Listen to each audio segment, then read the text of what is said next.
నా పేరు మత్స్య శంకర్. అది పరకాల ఎమ్మెల్యే స్పైట్ అమాలి యూనియన్ కార్యదర్శిని. వాళ్ళ మా రాష్ట్ర యూనియన్ నాయకుడు ఎస్ బాలరాజు గారు మా హమాలి రేట్ల గురించి వాళ్ళ 18 తారీఖు నాడు పిలుపునిచ్చిండ్రు. ఆ పిలుపు ప్రకారంగా మేము ఇవాళ సివిల్ సప్లై కార్పొరేషన్ భవనం పోయి ధర్నా చేయడం జరిగింది. మాకు బస్తకు ఎగుమతికి దిగుమతికి క్వింటన్కు 30 రూపాయలు ఇవ్వవలసిందిగా మేము ఇవాళ ధర్నా కార్యక్రమం చేపట్టాం. అధికారులు కూడా దాని గురించి పట్టించుకోకుండా మనం చాలా కాలయాపన 3 సంవత్సరాల నుంచి కాలయాపన చేస్తాను.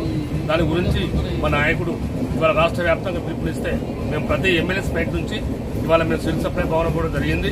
అక్కడ ధర్నా చేయడం జరిగింది. సార్కు మెమోరాండం ఇవ్వడం జరిగింది.